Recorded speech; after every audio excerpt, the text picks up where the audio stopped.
Bom, primeiramente, uma boa tarde a todos. Vou me apresentar novamente aqui. Meu nome é Ilso Oliveira e eu sou vice-presidente de área da CEBIC e presido a Comissão de Obras Industriais e Corporativas. Esse painel, denominado Potencial de Investimentos em Energias Renováveis, e que está sendo desenvolvido, está sendo apresentado em parceria aí com a Comissão de Meio Ambiente, que é presidida pelo meu amigo Wilson. Então, o objetivo desse painel é trazer para a discussão o cenário de transição energética, né, tanto em termos de potencial de investimento, como também em termos de renovação, né, em termos de energias renováveis.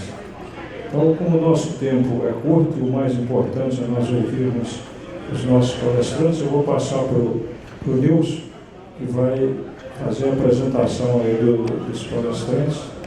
Está com você, Nilson. Boa tarde a todos. Só me representando de novo, Nilson Sartre, que é da Comissão de Meio Ambiente e Sustentabilidade da CEBIC. Antes de mais nada, agradecer a todos os palestrantes. Eu vou seguir o mesmo ritual seu, Wilson, apresentar e um a um, para apresentar todos de vez. Então, vou passar a palavra para Benjamin Ferreira Neto, presidente do Conselho de Administração da Associação Nacional dos Fabricantes de Cerâmica para Revestimentos, o ANFACER. Eu já fiz um spoilerzinho aqui antes, justamente desse trabalho que estão fazendo, nessa linha de descarbonização do setor, principalmente da área da sua área, de cerâmica. Benjamin, pode assumir. Bom, boa tarde a todos. É um prazer estar aqui. Antes de entrar especificamente na discussão do nosso projeto Implementando, eu queria comentar com vocês um pouquinho de quem nós somos, o que é a indústria brasileira de revestimento. Nós somos, o Brasil é o terceiro produtor mundial de cerâmica de revestimento. Obrigado.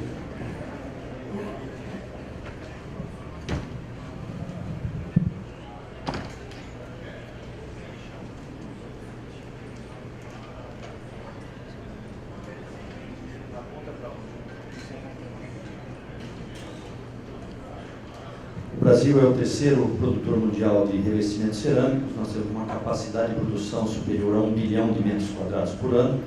Também somos o terceiro mercado consumidor, o sétimo país exportador e somos mais de 60 empresas.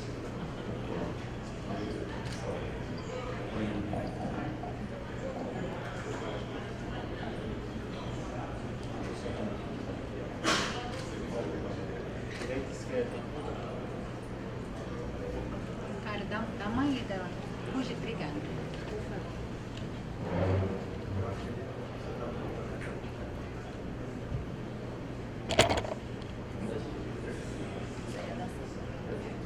Desculpa, pessoal. Nós geramos mais de 50 mil empregos diretos e 200 mil empregos indiretos na nossa cadeia de produção e nós somos cerca de 6% do PIB da indústria de materiais de construção do país. Nós somos reconhecidos por um design autêntico brasileiro, um design made in Brasil. Somos signatários do Programa Setorial de Qualidade e cerca de 93% da produção de cerâmica no Brasil ela é certificada. Vale dizer que a certificação é um processo voluntário na cadeia da produção de cerâmica. Já somos considerados a cerâmica mais verde do mundo, pelo fato de nós utilizarmos menos água, menos energia e menos gás por metro quadrado que os nossos concorrentes internacionais. E o resíduo gerado nas nossas plantas de produção de matéria-prima, eles são reincorporados ao processo e são reutilizados como matéria-prima. Portanto, trabalhamos em um circuito fechado.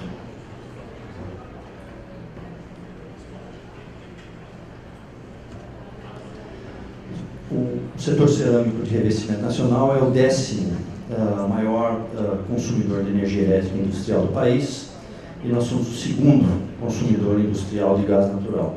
Portanto, nós somos energointensivos, a energia é um assunto bastante caro para nós, notadamente o gás natural. Gás natural que representa cerca de 15%, representamos cerca de 15% do gás natural consumido industrialmente no país. Consumimos cerca de 4,3 milhões de metros cúbicos de gás por dia, e esse gás representa cerca de 30% do custo de produção de um metro quadrado de cerâmica. Nós já fizemos algumas mudanças na nossa matriz energética, notadamente no final da década de 90. Nós mudamos o uso em algumas plantas de carvão e de óleo diesel e GLP e passamos a utilizar o gás natural nessa época. Com isso, nós contribuímos para evitar a emissão de milhares de toneladas, milhões de toneladas de CO2, e por ano nós economizamos o equivalente a cerca de 900 campos de futebol de desmatamento evitado. Nós agora estamos partindo para uma discussão mais ampla, que é uma transição energética um pouco maior, e nós passamos a discutir esse tema mais fortemente a partir de 2012. Nós participamos da criação da Comissão Parlamentar Mista para o Uso de Gás Natural, que acabou culminando com a Lei do Gás, e participamos de diversas missões internacionais para poder entender um pouco do que estava acontecendo no mercado internacional de gás, notadamente no mercado norte-americano, quando houve uma mudança significativa com o uso do shale gas, que trouxe uma reindustrialização muito forte na indústria norte-americana, né? Mais recentemente estivemos na Europa com o apoio da APEX, Agência Nacional de Promoção e Exportação, podendo entender um pouquinho o que estava acontecendo no mercado europeu, mais notadamente com o uso do hidrogênio. E agora, basicamente, dentro daquilo que a gente está tratando aqui, nós estamos num novo processo, que é a introdução do biometano no nosso processo de produção da indústria cerâmica, né? Essa iniciativa que nós estamos trazendo para agora é uma iniciativa inédita, porque ela envolve 2 arranjos produtivos locais, seja do setor cerâmico de revestimentos aqui no Brasil e o setor sucroenergético. Esse convênio é firmado entre a ANFACER, que é a Associação Nacional, e as associações regionais do Brasil, que são a ASPACER, que é aqui do Estado de São Paulo, o CINDCERAM, que representa as associações do Estado de Santa Catarina, as empresas do Estado de Santa Catarina, e o arranjo produtivo local do álcool, que fica em Piracicaba, né? Dessa maneira, o setor dá um passo mais amplo na ampliação da descarbonização do próprio setor produtivo, né? Nós estamos com esse projeto que nós vamos iniciar, um projeto piloto, onde ele vai produzir 50 mil metros cúbicos diários de gás e vai atender cerca de 10 empresas, 10 plantas produtivas. Esse projeto piloto vai ser dividido entre todas essas empresas, apesar de ser um volume pequeno, de maneira que nós possamos escalar gradativamente essa produção e esse conhecimento de como isso funciona, visto que o mercado livre de gás no país ainda é um mercado incipiente, ele está relativamente regulamentado na maior parte dos estados, mas ele ainda não é operacional, visto que nós só temos basicamente um supridor hoje. Portanto, a nossa busca, começando por São Paulo nesse projeto, é no sentido de que São Paulo tem uma área muito grande de plantio de cana-de-açúcar e a possibilidade de suprimento nessa área, visto que esse projeto vai utilizar os resíduos oriundos da produção de álcool e açúcar, aproveitando dos resíduos gerados para a produção do biometano, né?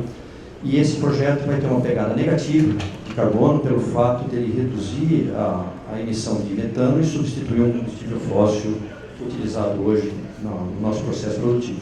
Apesar de ser o gás natural ser um combustível fóssil, ele já é hoje aquele que menos impacto tem dentro dos combustíveis fósseis, né? Então, o setor, só para finalizar, ele está comprometido com as metas brasileiras de redução das emissões de carbono.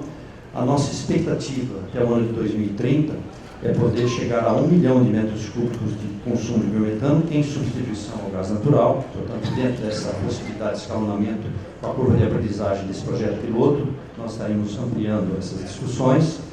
E a sustentabilidade é um dos pilares do nosso planejamento estratégico para a nossa associação.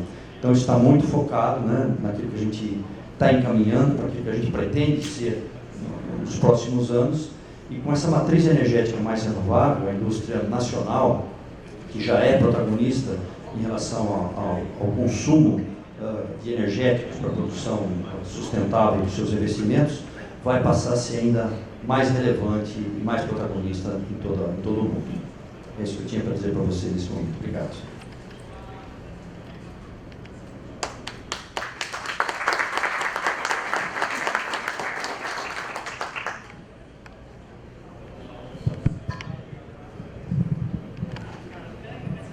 Obrigado, Benjamin. E como eu tinha falado no outro painel, a cadeia da construção e o setor, ele só vai, né, atingir, né, as metas de redução de carbono se todo o setor se movimentar e começar a olhar intracorpores o que é que ele pode fazer, o que é que dentro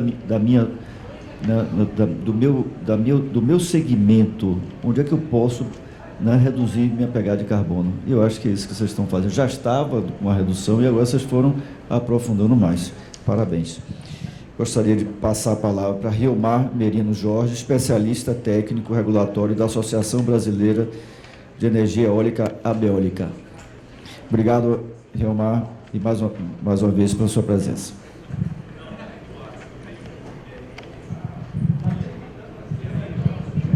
Pessoal, boa tarde, tudo bem? Estão me ouvindo? Começando aqui pela ABEÓlica, né, Associação Brasileira de Energia Eólica e Novas Tecnologias, é uma associação que representa 130 empresas hoje da cadeia produtiva de energia eólica. Então a gente envolve os empreendedores, empresas que desenvolvem os parques eólicos, os fabricantes de equipamentos, os fabricantes de torres, construtores, consultores e outros associados aí que fazem parte também da ABEÓlica. No mundo, pessoal, no contexto internacional, o Brasil hoje, ele ficou ano passado como o terceiro país que mais investe em energia eólica no mundo, atrás de China e Estados Unidos. E a gente, em total de capacidade instalada, o ano passado a gente fechou como o sexto país que mais tem capacidade já instalada no mundo de geração de energia eólica, que é uma fonte renovável, que é uma fonte que ajuda no processo de descarbonização, né, tanto pela geração de energia e tanto pela comercialização, porque quando a gente comercializa uma energia eólica, pode ter também associado um certificado de energia renovável.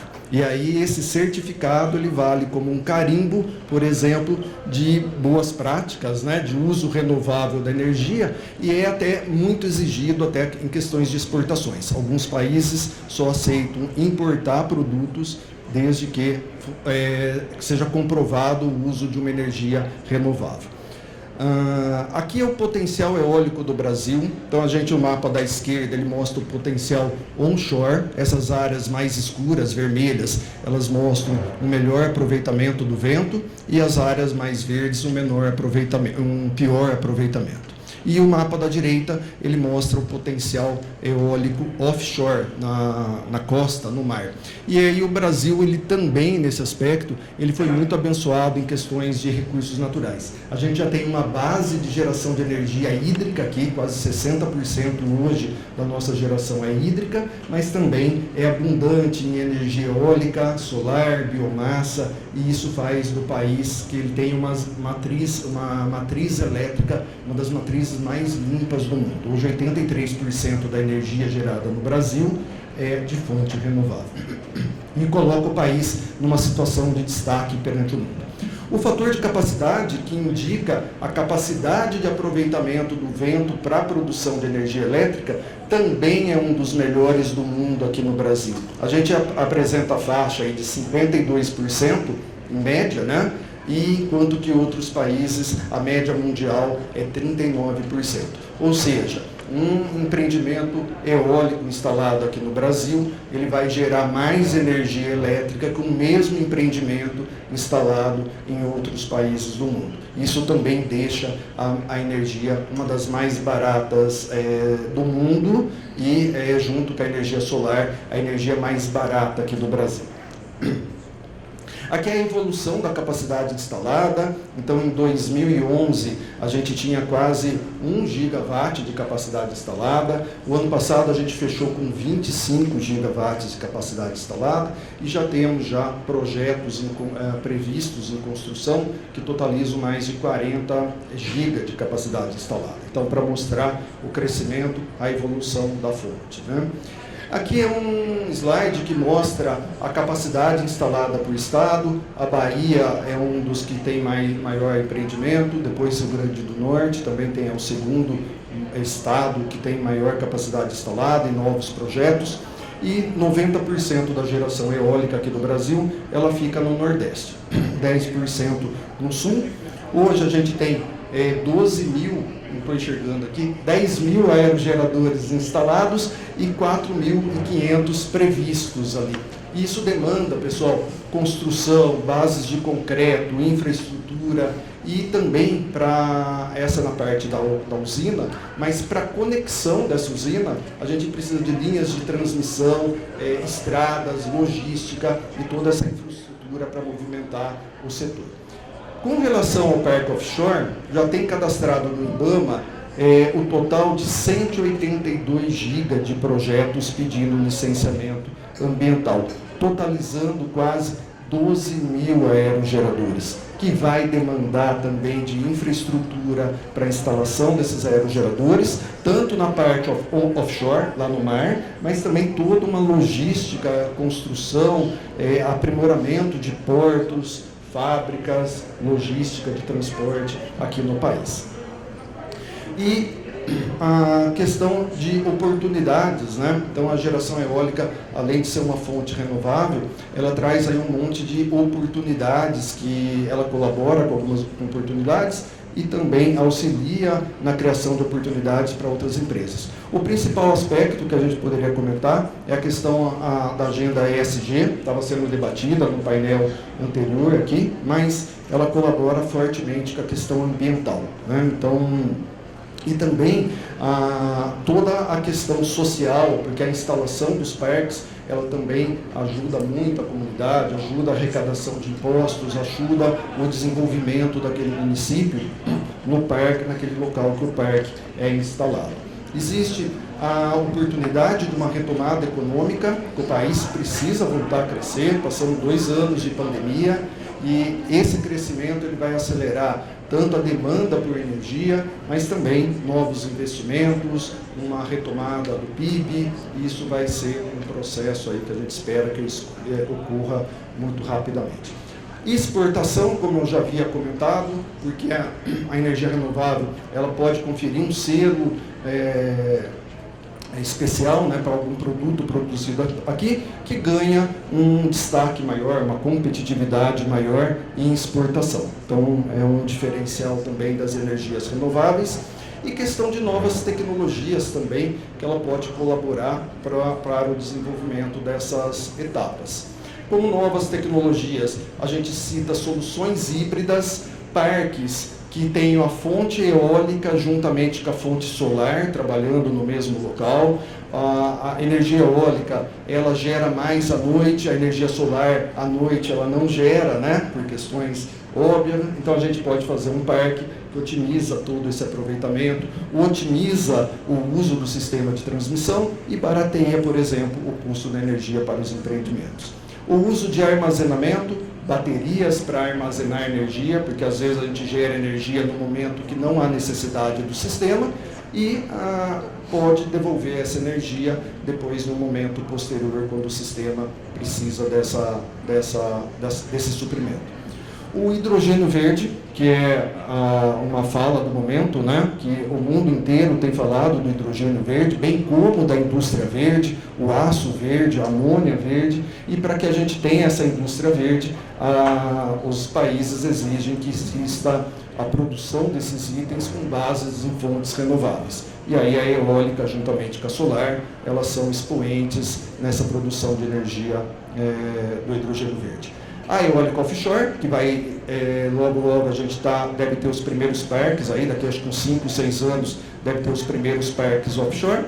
E a questão de digitalização, novos produtos que vão ser ofertados ao consumidor com base na energia eólica. Por exemplo, as empresas vão poder optar de comprar energia eólica, energia solar, de um empreendimento que tem, por exemplo, 60% de inclusão, 70% de inclusão, destacando também, de novo, o papel ESG aí nesse aspecto.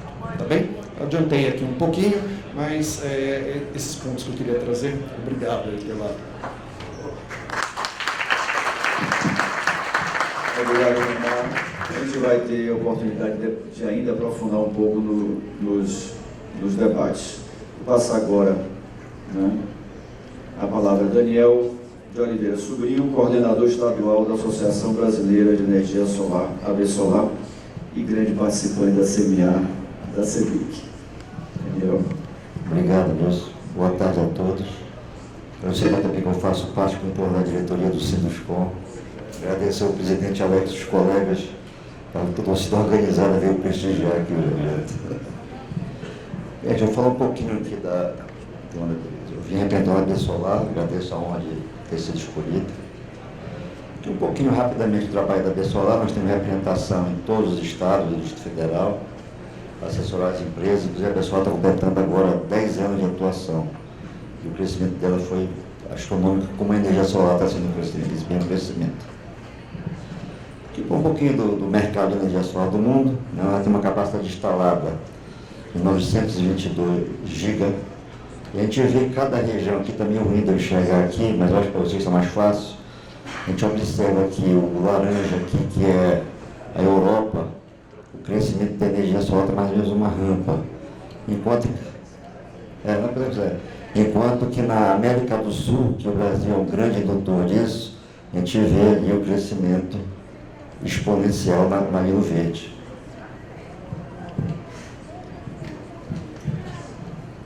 Aqui um pouquinho ainda falando um pouco do mundo, né?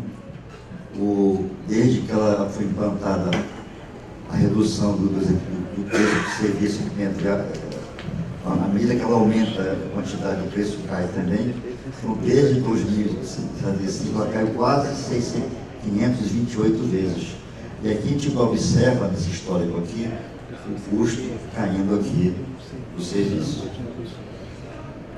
O Brasil, esse ano, entrou no top 10 da maior produtor de energia solar. Ele passou de 12º para o 8º. Né? E se a gente for observar os países que estão perto, né, que é aqui a Itália e a Austrália, ele está bem pertinho ali. Eu acho que ano que vem a gente já chega aí no 6º lugar mundial de energia acumulada. Ano passado, em termos de capacidade instalada, o Brasil ficou só abaixo de 3 pequenos países, assim, bem simples países, né? A China, os Estados Unidos e a Índia.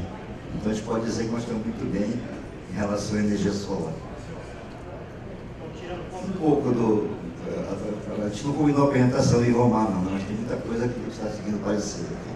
Um pouco do recurso solar brasileiro, né? Um recurso excelente, para vocês terem uma ideia. O mesmo sistema de mesma potência instalado no Brasil e na Alemanha, aqui no Brasil a gente consegue gerar o dobro do que a Alemanha gera. Nós temos uma radiação solar excelente. Um pouquinho da matriz energética, né? Hoje a gente ocupa o 2º lugar, né? Bem pertinho aqui com a eólica, né? Na matriz energética com 12,6% já da matriz energética nacional. Ela trouxe todos esses benefícios, né, de arrecadação de impostos, de investimentos, redução de CO2, tudo isso traz a reboque também, o benefício. Muita gente fala que a energia solar é coisa de rico, que não traz nenhum benefício. A quantidade de arrecadação que traz de imposto para beneficiar a população é uma coisa da casa de bilhões. Aqui a evolução, né, do setor, né, crescimento exponencial, e desde 2012 já gerou quase 1 milhão de empregos, 835 mil empregos. Está trazendo também junto, empregos de qualidade. Aqui é uma previsão, né, que em 2050, da empresa da Plomberg, a energia solar fotovoltaica seria a principal fonte do Brasil em 2050. Então, alguns exemplos de instalações de geração centralizada, grandes plantas aqui na Bahia, Rio Grande do Norte, Pirapora em Minas, aqui na Bahia de novo. E aqui em relação o Leomar comentou, né, aquelas plantas híbridas, a energia solar realmente ela não gera à noite, né? Mas assim como o custo da solar está caindo, o armazenamento está indo a reboque também. Está caindo bastante, apesar de está muito caro o armazenamento ainda. Né? Então acho que no médio prazo, a energia solar também vai se tornar uma fonte de energia despachável, né? A gente possa armazenar, né? Inclusive para a questão da nova lei 14.300, que está cobrando o fio B da energia do crédito, o armazenamento vai atenuar bastante isso, que ele só vai conseguir armazenar essa energia, não injetando na rede e evitando essa cobrança do fio B. Falando aqui um pouquinho da geração centralizada, né, os preços do leilão, né, a gente vê aqui junto a solar e a eólica disputando aqui palmo a palmo os menores preços, né, faz bastante tempo, eu acho, desde 2019 aqui, que as fontes renováveis, solar e eólica, já têm menores preços nos leilões da ANEEL. Um pouquinho em relação aqui aos principais estados em relação à geração centralizada, Minas Gerais na frente, Piauí que é um estado relativamente pequeno, é o segundo estado do Brasil em termos de grandes usinas de energia solar. Isso tem muito a ver, no caso do Piauí, pela radiação solar, mas no caso do estado de Minas, vai muito pela legislação favorável. Tem muita legislação, eles criaram Minas Solar, né? Eu estive ontem em Belo Horizonte, participando pessoalmente, que foi lá. Então tem realmente todas as facilidades, né, para esse tipo de investimento. E como eu mostrei nos slides anteriores, vem a reboque os benefícios para a população como um todo. Aqui a agenda dos próximos leilões, né? Energia baseada no 2005, já tem essas datas aqui. Um pouquinho da Pessolar, né? Tem nosso trabalho de defesa das empresas. Recentemente ela foi muito atuante na questão da homologação da Lei 14.300. Nós temos esses eventos aqui ainda ao longo do ano, né? O Fortaleza Solar Nítido do Centro-Oeste. O primeiro foi em Belém. O ontem foi realizado lá em Belo Horizonte, mas ontem em Cuiabá, Recife e Porto Alegre. Fora todos esses eventos aí nacionais, inclusive sobre o Mercado Livre também, que a gente vai ter ainda esse ano.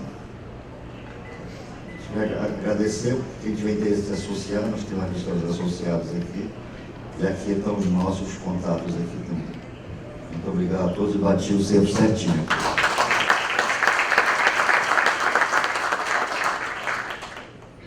Bom, pessoal, nós vamos entrar agora numa fase do debate, das perguntas e das respostas. E eu queria falar com vocês o seguinte: quem se interessar em fazer alguma pergunta, por favor, anote o nome, empresa e o contato. Porque se por acaso não for possível nós respondermos todas elas, a gente pede, aí a pessoa a quem vai se dirigir a pergunta, a gente envia depois a resposta para vocês. E tem algumas perguntas aqui moderadas que eu já vou começar a fazer, começando aqui com o Benjamin. Então, a colocação que eu faço, Benjamin, é o seguinte: a Anfacer pretende ampliar esse projeto que vocês fizeram para a cerâmica para os demais integrantes da cadeia da indústria de construção. Quais os próximos passos para esse projeto? Bom, como eu comentei com vocês, esse projeto é um projeto inusitado no país. Nós estamos trabalhando fortemente, mas temos uma curva de aprendizado que nós estamos trabalhando e tentando entender. É por isso que nós começamos esse trabalho com esse projeto piloto de 50 mil metros cúbicos, que tem previsão de início de suprimento para janeiro de 25. Né? A nossa primeira premissa é que nós possamos levar para outros locais do país, onde há o consumo de energia do biometano para a indústria cerâmica, notadamente em São Paulo, né? outras plantas em São Paulo, podendo chegar até 1 milhão de metros cúbicos aqui, levando isso também para a região sul e para a região nordeste. Mas o fato é que, conforme isso for se desenvolvendo e for acontecendo, nós temos tido um contato muito grande com a própria CEBIC, com outras entidades, no qual nós temos trabalhado fortemente em prol da indústria da construção de uma maneira geral. Né? Eu acho que, de uma maneira geral, acho que as associações ganharam uma maturidade suficiente, porque muitas vezes existem, vamos dizer assim, pontos divergentes entre nós, mas nós temos que nos focar em estar cuidando daquilo que a gente pode trabalhar em prol e juntos naquilo que nos agrega. Né? Eu acho que esse encontro tem sido realizado com bastante frequência na nossa sede e, sem dúvida, todos aqueles que têm participado desse encontro vão estar podendo também dividir conosco o conhecimento que nós vamos adquirir ao longo do tempo. E se houver interesse de outras entidades e de outras associações que usam o gás como insumo, como energético, que possam também vir a ampliar ou fazer parte desse programa. Para nós vai ser uma satisfação muito grande se isso acontecer. Obrigado, presidente. Isso é uma coisa importante, porque nós precisamos cada vez mais, né, todo o segmento da construção, todos os players, né, da construção, aproveitar do aprendizado. Né? Nós precisamos compartilhar mais conhecimento, né? Porque se nós gerarmos possibilidade do setor crescer, né, isso gera oportunidade para todos. Ok. Bom, a pergunta que eu faço para você, Leonel, é o seguinte. Você comentou, falando agora da geração eólica offshore. A geração inshore é uma realidade, né? Nós temos, como você mesmo falou, aí já uma capacidade de geração grande, um aprendizado, então é uma situação que já está consolidada. E eu me lembro de você, na sua exposição, você falou que em torno, se não me engano, de 6 anos, né, você entende que seria a possibilidade dessa geração. Eu queria que você falasse um pouco o seguinte, do ponto de vista da oportunidade de negócio. Nós temos aqui muitas empresas do segmento de construção e montagem, né, focado muito aí no segmento de construção industrial. O que difere a implantação de uma fonte de geração onshore da offshore? Né? O que essas empresas precisam se preparar para daqui a 6 anos elas estarem devidamente prontas para responder a essa demanda? Ótima pergunta. Bom, o que difere basicamente a onshore da offshore são a quantidade e os tamanhos, né? Quando você olha um aerogerador de um parque onshore, você acha ele muito grande, mas quando você o compara com um gerador offshore, ele é quase insignificante, ele é muito pequeno. Só para ter ideia, hoje, em termos de empreendimento onshore, tem geradores de 7 megawatts de potência. E o offshore já está na faixa de 16. É um monstro, é gigante, extremamente alto. Isso vai demandar, claro, trabalhos em fundação, vai envolver trabalhos, né, na fixação desses aerogeradores. Tem algumas tecnologias, base fixa, base flutuante. Então isso daí envolve, claro, um trabalho em mar também. Então as empresas que fossem atuar na questão de offshore, elas precisariam ter essa experiência de trabalho na água, né, que é mais difícil. Existe todo um problema de fixação dos cabos, porque o cabo que ele traz energia da usina até o continente, ele fica lá subterrâneo, só que as correntes ficam balançando o cabo.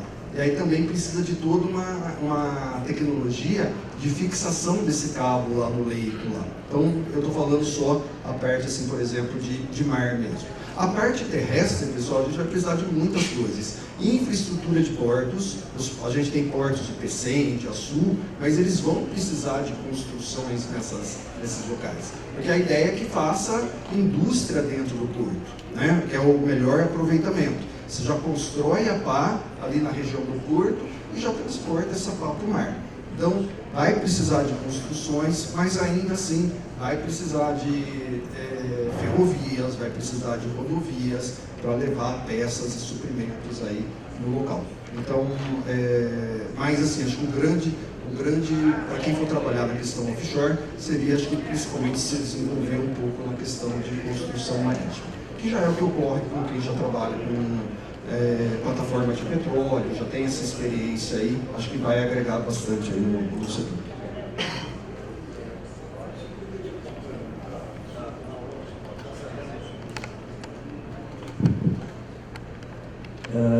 Você poderia complementar a informação dizendo o seguinte: o que implica nesses 6 anos?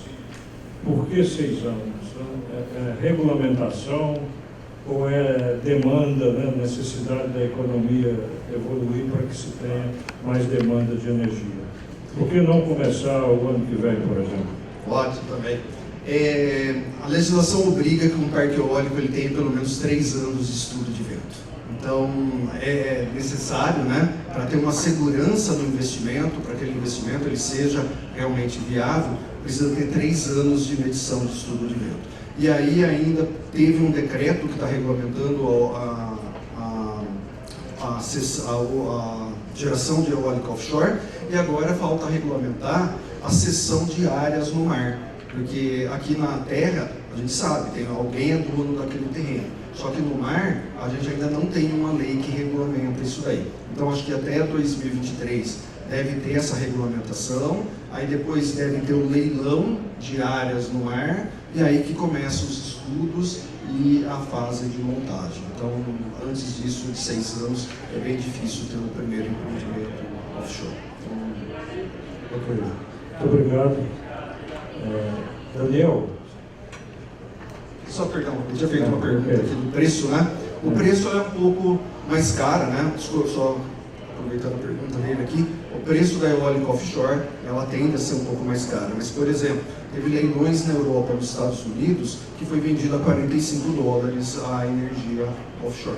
E a gente tem comercializado energia eólica e energia solar aqui no Brasil a R$180, R$200. Então, ela é um pouco mais cara, precisa ainda, claro, se adequar, a gente fazer algumas adequações aqui, mas ela vai ser muito competitiva nos próximos anos, talvez nos 10, 15 anos ela vai ser bem competitiva.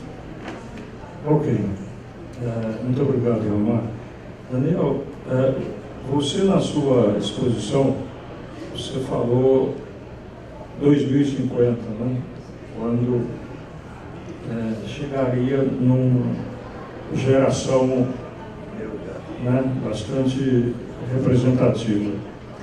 Por que 2050? Né? Por que nós não podemos acelerar isso? Deficiência em termos de capacidade, velocidade de instalação, falta de demanda para consumo, preço, o que leva a esse 2050, porque nós podemos observar, parece, né, pelo que a gente observa da instalação dos parques solar, eles são relativamente rápidos de serem instalados, né? A tecnologia está disponível, né? A placa solar muitas vezes importada, mas também está disponível. Me parece que a legislação está regulamentada. É uma questão de demanda, o que leva a essa expectativa de 2050. A questão toda é o seguinte: primeiro, que é uma fonte bem colocada, é uma fonte intermitente ainda, né? E, embora o armazenamento esteja vindo a reboque, diminuindo o valor também, ainda vai levar um certo tempo. A primeira fonte que nós temos hoje é a fonte hidráulica. Você tem uma ideia, no nosso estado do Pará lá, desde 2012, com tudo que nós instalamos até hoje no Pará, nós chegamos a uma Itaipu, mais ou menos, de potência. E a geração hidráulica não vai parar também, ela vai continuar as duas usinas. Então não é uma divisão, é o próprio crescimento do mercado mesmo, né? Como se falou, a legislação veio, né? Não foi o ideal que o mercado queria, mas mesmo assim, por incrível que pareça, é uma das melhores leis do mundo até agora. Então, vai continuar esse crescimento aqui, o preço vai caindo. O que faz impactar mais, no caso, são a geração centralizada.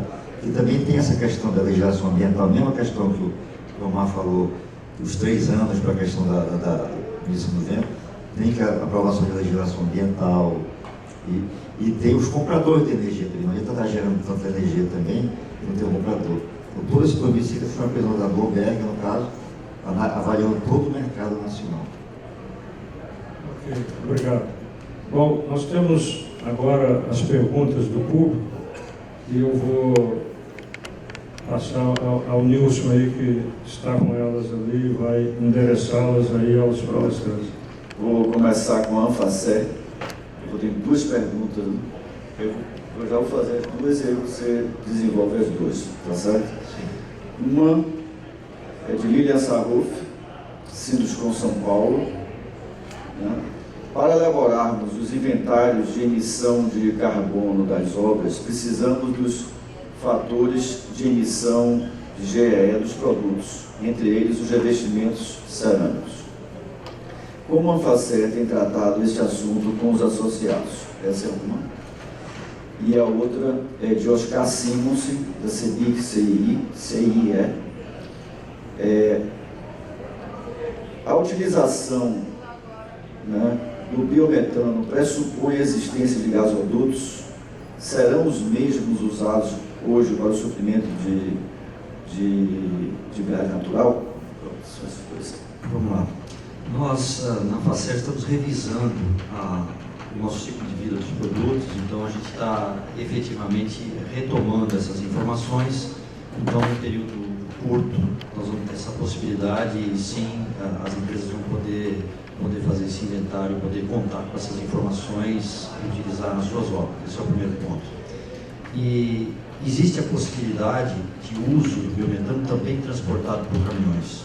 Mas como o nosso volume é muito grande, né, o nosso projeto está focado em utilizar os gasodutos existentes, né? Nós passaríamos a ser, hoje somos consumidores cativos, né? A maior parte das nossas plantas estão na área de concessão da Comgás, no estado de São Paulo, e somos atendidos por um gasoduto. A nossa ideia é que essa planta piloto esteja dentro dessa área de concessão e que possa trabalhar via gasoduto também, porque isso facilitaria bastante, a gente não precisaria se preocupar com a logística de suprimento, né? E sim, é possível que nós passemos a ser um consumidor parcialmente livre. Nós vamos continuar consumindo o gás de maneira cativa e vamos começar a consumir o biometano parcialmente no mercado livre. Então, consumiríamos os 2 produtos da mesma maneira. A legislação facilita muito. Hoje o biometano e o gás natural têm a mesma característica. Então, semelhante ao que acontece na energia elétrica, se hoje a gente liga algum aparelho em casa, nós não sabemos se essa energia que nós estamos usando é eólica, ela é solar ou ela vem de uma fonte hídrica. Vai acontecer a mesma coisa para a produção da indústria cerâmica. A hora que passarmos a utilizar o biometano, o diferencial que vai acontecer é que nós vamos receber um título, um atributo verde, em função dessa diminuição, dessa pegada negativa de carbono que eu comentei, e vamos poder usar isso sim para poder mostrar um atributo melhor dos nossos produtos. E como no painel anterior também foi colocado, nós ainda não percebemos no mercado aqui uma valorização do produto. Todo mundo ainda o quer, mas ainda não está disposto a pagar por isso. Mas em mercados onde nós exportamos, mercados mais maduros, o Brasil exporta principalmente para as Américas, mercado norte-americano, por exemplo, existe sim uma expectativa e uma percepção maior de valoração de um produto que tem um atributo verde mais adequado. Eu só posso dizer que do setor mesmo da construção, das construtoras, vai ser cada vez mais demandada, até porque até o Sinduscom aqui tem uma ferramenta chamada C-Carbon, justamente uma das interessadas aí da nossa Ian Sarruf colocou justamente em cima disso. Agora para a Beólica e a Solar, né, de Ricardo Fabel, da Traxbel. Quais os principais gargalos ambientais para a implantação de um parque eólico solar e quais as estratégias de gestão dos resíduos com foco na sustentabilidade após 20, 40 anos? Eu quero adicionar isso aí também, que Geraldo Menezes Sinduscom, né, da Bahia, também fez essa pergunta com relação a essa parte, né, já que já estamos utilizando muito baterias, etc. Como é que isso será o tratamento desses resíduos aí no futuro? Então aí quer começar com você e depois... Bom, com relação aos gargalos ambientais, na visão da Beólica, o principal problema hoje é uma falta de uma regulamentação clara. Os parques eólicos, eles dependem de uma regulamentação estadual e muitos estados, isso daí é inconstante, não bem definido. Você começa um processo de legislação e alguém no meio do caminho sugere que precisa ter um novo estudo. O estudo em si não é um problema para o desenvolvedor, né? O que ele precisa é clareza e transparência. E quando são pedidos, por exemplo, 10, 15, 20 estudos, ele sabe o que ele tem que apresentar e ele precifica isso daí. Então ele coloca no preço da energia. Se o preço da energia vai ficar 100, se vai ficar 200, ele contesoura isso daí. O grande problema hoje no Brasil, na opinião da Beólica, é justamente essa questão. Você não tem uma clareza da regulamentação. Então isso atrapalha bastante, acho que esse movimento, não só dos empreendimentos de energia elétrica, mas como um todo, né? Você vai construir uma ponte no meio do caminho e alguém pede um estudo adicional, né? Então acho que a clareza ela é importante. E falando um pouquinho já também na questão dos, se eu entendi bem a pergunta, que acho que é a questão da hora que a gente começar a descomissionar os parques, né? Então os parques, eles estão completando 20 anos, que são os parques do Proinfa, são parques lá no começo, e a gente vai começar, está vencendo os contratos e aí precisa fazer um processo de descomissionamento. Então a gente já está estudando isso daí, o que fazer, não só com a pá, porque a pá ele tem hoje, né, quase 100 metros de comprimento, cada pá pesa 16 toneladas quase, dependendo do modelo. Então a gente precisa dar um tratamento para a pá, mas também a gente precisa pensar na questão social, né? O que faz que aquela comunidade que passou anos dependendo ali da geração de recursos de um parque eólico, e aí de repente você tirar esse parque do nada.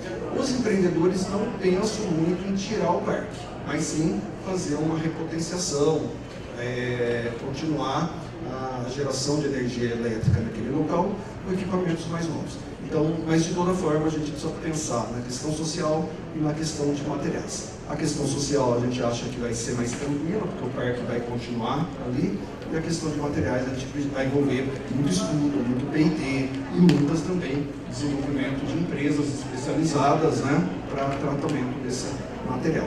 Mas nos próximos anos a gente vai ter uma demanda maior desse trabalho, desse serviço. A questão ambiental, acho que o Ilomar colocou tudo, a solar muito bem parecida, né? Às vezes a lei é clara. Recentemente nós tivemos uma reunião, no caso do Pará, lá, com a Secretaria de Meio Ambiente. A gente colocou que a própria lei estadual ela não é clara e uma falta de clareza, às vezes, ela afasta investidores. A pessoa diz que quer investir, mas quando vai olhar a lei, já até nos propusemos pela pessoa até ajudar uma melhor redação da lei, né? E eu acrescentaria nisso essa questão, outra entrada, às vezes falando no caso da solar, né? É o Estado ter seu mapa solar métrico, né? Você já tem aí, no caso para muitos estados não tem. E o investidor vai olhar isso, nesse mapa, ele vai saber aquela área, se tem área indígena no nosso caso da Amazônia, em dias, em quilombola, a área que melhor para fazer melhor índice de solar, né? Tem toda essa questão aí. Né? E sobre a questão da reciclagem, tem estudo que diz o seguinte: uma célula fotovoltaica, a índice de reciclagem dela é semelhante a uma lata de refrigerante de alumínio. É quase 100% reciclável. A célula fotovoltaica que é o principal componente da energia solar. Né? Então, acho que em relação ao seu país, ela considera praticamente 100% renovável. Tem uma outra pergunta para você aqui, Daniel, que é Eleonora Sá de Assis, UFMG, Escola de Arquitetura. Qual seria o potencial e viabilidade econômica para a implantação de usinas solares para aumentar a acessibilidade e segurança energética em comunidades de baixa renda nas cidades? Essa questão aí, inclusive, eu acho que até o nosso ministro da cidade teve hoje aqui eu cheguei, o trânsito não deixou eu chegar antes aqui. Já tem, eu percebi que eu acho que está fazendo aqui pouco a pouco, né, da gente começar a ter energia solar na Minha Casa Minha Vida. Né? A questão de pessoas de mais baixa renda. Faixa 1, porque acima de faixa 1 já tem. Pois é, justamente. De mais baixa renda, a questão dos financiamentos, né? Aquilo que eu comentei lá no comentador de apresentação, não é coisa mais de rico. Né? Hoje, a quantidade de financiamento hoje em dia que a pessoa paga em 8 anos,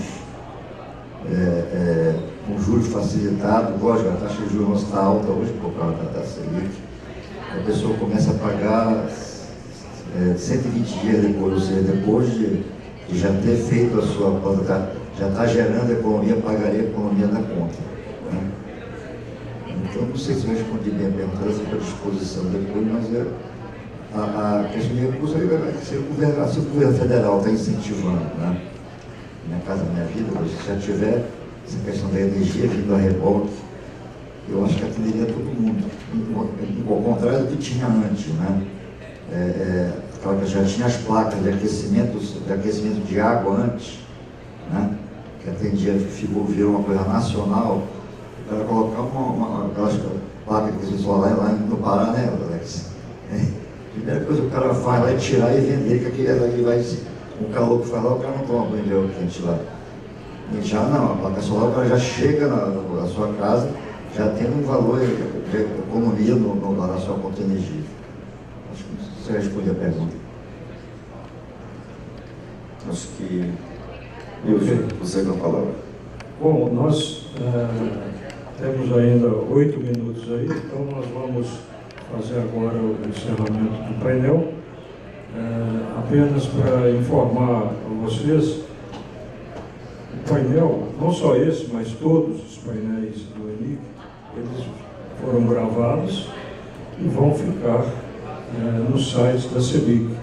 Então, aqueles que quiserem rever, ou aqueles que porventura não tiveram a oportunidade de estar presentes, se vocês quiserem, vocês podem inclusive comentar nas empresas de vocês, outras pessoas podem assistir qualquer painel do ENIC, né, e vamos dizer, aproveitar as informações e os conhecimentos que foram ali administrados. Nós vamos ter daqui a pouco um QR Code no quadro, na tela, para aqueles que quiserem avaliar o painel, podem fazê-lo através desse QR Code. E eu devolvo aí ao Nilson para fazer o encerramento aí. Então, é isso aí, Nilson. Sim. Mais uma vez, obrigado a todos do painel. Eu acho que sempre é bom ter a visão geral da parte da energia. Na sequência, né, aqui é um ritmo, né, violência do painel outro, então vamos falar um pouquinho sobre esse assunto também, né, que é em cima de redução de custos, né, de manutenção de imóvel com tecnologias sustentáveis e empreendimentos mais sustentáveis. Então a gente vai abordar, inclusive, essa questão da geração de energia compartilhada, né, como é que você pode utilizar isso com fazendas solares, colocando para seu empreendimento. Né? Falar também sobre o Procel Edifica, né? O novo Procel Edifica, né? Que vai vir também com o envelopamento das edificações. E vamos falar também do primeiro empreendimento residencial do Brasil, a certificação Platina GBC Brasil Condomínio. Então, podem ficar aqui, né, que vai ter muito mais coisa interessante. Mais uma vez, obrigado a todos. Né, eu acredito que essa parceria vai continuar, tem que continuar, porque está entrelaçado com o nosso setor. Muito obrigado a todos.